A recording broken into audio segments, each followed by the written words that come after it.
24 तास फक्त त्या ठिकाणी परीक्षेला असताना पेपर फुटल्याची बातमी भिवंडीतून बाहेर आली आणि आरोपी सापडले। अध्यक्ष महोदय, मी मेरिटवर बोलत नाहीये। आज अधिवेशन सुरू आहे, याचा प्रत्यक्षपणे संबंध हा महाराष्ट्र सरकारशी आहे। भास्करराव, कोणालाही गप्प करण्याचा विषय नाही। हे सर्व घोटाळे काही सरकारच्या पुरस्कृत होत आहेत का अशी चर्चा आहे, म्हणून सरकारने आपली भूमिका ठामपणे इथे मांडली पाहिजे। सन्माननीय अध्यक्ष महोदय, देशामध्ये आणि राज्यामध्ये पेपर फुटीचं प्रमाण हे इतकं वाढलंय आणि देशामध्ये आजपर्यंत जेवढी पेपर फुटीची प्रकरणं झाली त्याच्यामध्ये 2 नंबरला महाराष्ट्र आता आलेला आहे। अध्यक्ष महोदय, काल परवा नीटचे पेपर फुटले, त्यातले 11 पैकी 7 आरोपी आपल्या महाराष्ट्रातले मिळाले। तो केंद्राचा विषय होता, आपण निवेदन करायला सांगितलं, आम्ही शांत बसलो। परंतु अध्यक्ष महोदय, टीईटी सारखी परीक्षा की जे या महाराष्ट्रातले प्राथमिक शिक्षक आहेत त्या शिक्षकांच्या गुणवत्तेसंदर्भामध्ये ही परीक्षा जर तुम्ही घेतली नाही तर तुम्हाला सर्व्हिसमधून निष्कासित करण्यात येईल किंवा तुम्ही रिटायर झाल्यानंतर तुम्हाला जो काही शासकीय लाभ मिळणार आहे तो मिळणार नाही असं सांगितल्यामुळे ही परीक्षा झाली।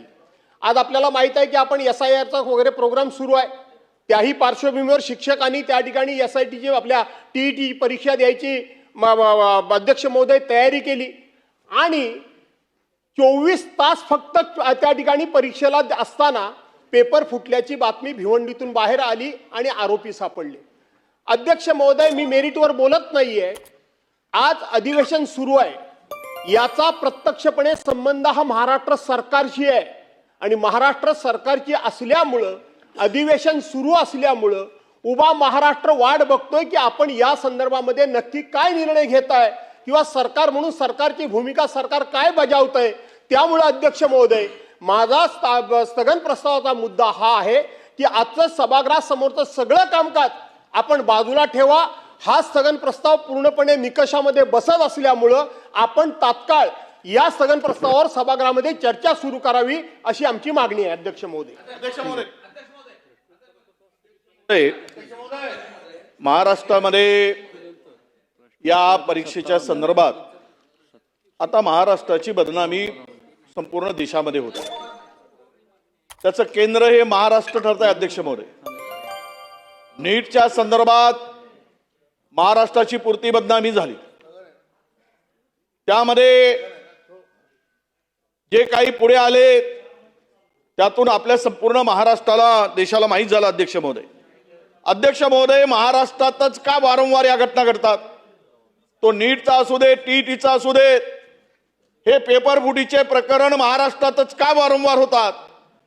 हे कुठं कमी पडतंय सरकार? सरकार या परीक्षा पारदर्शी घेण्यामध्ये सरकार कमी पडतंय का? सरकारची यामध्ये खरं म्हणजे या सरकारला ह्या परीक्षा नीट घेता येत नाही का असा प्रश्न विद्यार्थ्यांमध्ये। 6 लाख विद्यार्थी या परीक्षेची तयारी करतात, आपले शिक्षक करतात आणि 6 लाख शिक्षकांनी तयारी केल्यानंतर याचे धागेदोरे आता मी काही माहिती घेतली। अध्यक्ष महोदय, यामध्ये पारदर्शकपणे जर चौकशी झाली अध्यक्ष महोदय तर मला वाटतं की हा कोण सावरीकर आहे, कोण आहे हा? क्रिस्टलचं नाव का पुढे येतंय? मी नावानिशी घेतो अध्यक्ष महोदय, माझ्याकडे काही माहिती आल्यामुळे चौकशी होईल, आपण आदेश द्याल, चौकशी होईल, चौकशीमध्ये कोण असेल तो पुढे येईल।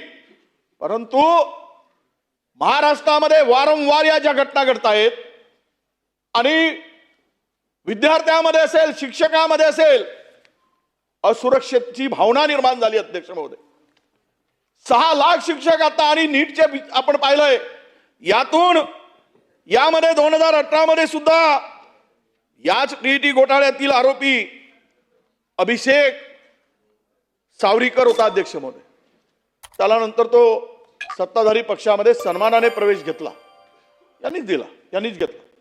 म्हणजे इकडे आरोप, इकडे घोटाळे करायचे, आयुष्य उद्ध्वस्त करायचं तरुणांचं, शिक्षकांचं आणि विद्यार्थ्यांचं, आणि परत सन्मानाने दुसऱ्यामध्ये याला प्रवेश द्यायचा। थोडी तरी चौकशी करून दिली गेली पाहिजे। माझा विषय तो नाही अध्यक्ष महोदय राजकारणात, पण आपल्याला विनंती आहे की यामध्ये सरकारच्या भूमिकेवर आता प्रश्नचिन्ह निर्माण झालाय। हे सर्व घोटाळे काही सरकारच्या पुरस्कृत होत आहेत का अशी चर्चा आहे. म्हणून सरकारने आपली भूमिका ठामपणे इथे मांडली पाहिजे. हे कुणाची चूक आहे, याचे धागेदोरे कुठपर्यंत गेले आहेत? हे पेपर या राज्यामध्ये तयार केले का? कदाचित हे पेपर बाहेर राज्यामध्ये गेले असतात. जी चौकशीचे सूत्रधार आता मिळालेत, काही पहिल्यांदा जे 3 आरोपी पकडले गेलेत ते आरोपी सगळे बाहेर राज्याशी कनेक्ट आहे आणि बाहेर राज्यातून म्हणजे त्यांचं कनेक्शन बाहेर राज्यातील. कदाचित राज्यामध्ये आपण पेपर तयार करू शकत नाही, हे पेपर छापले तयार होऊ शकत नाही. बाहेर राज्याची मदत घ्यावी लागते का याच्यासाठी? याचाही खुलासा काही चर्चा आहे.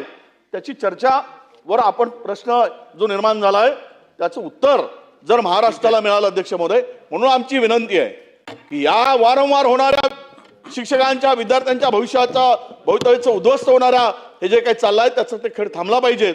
आणि त्यामुळं प्रश्नोत्तरे आहेत, पण त्यापेक्षा या राज्यातील 6 लाख शिक्षकांचा प्रश्न आहे, हजारो विद्यार्थ्यांचा प्रश्न आहे वारंवार पेपरफुटीमुळे.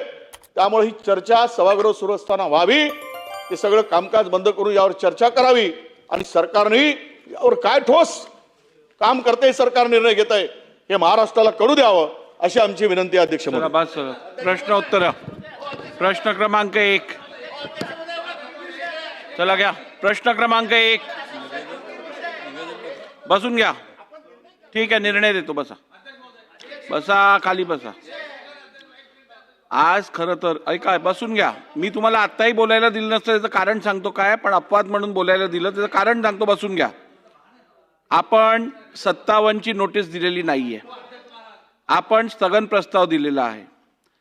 आपल्याला जर प्रश्न उत्तराचा तास सस्पेंड करून जर चर्चा घ्यायची असेल तर आपल्याला 57 ची नोटीस द्यायला लागते, जी तुम्ही दिली नाहीये.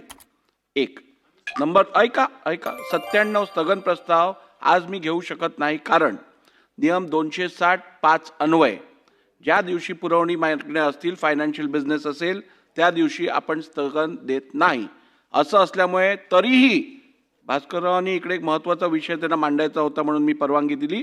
आता त्याचा अजून आपण वेगळा उपयोग करू नये, आपल्याला पुढे जायला लागणार.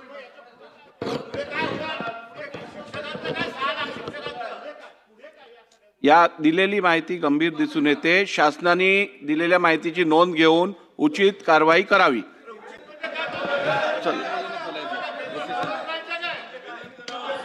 ऐका ऐका ऐका ऐका अध्यक्ष महोदय,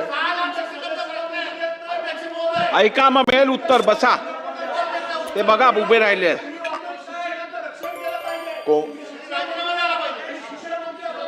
भास्करराव, कोणालाही गप्प करण्याचा विषय नाही.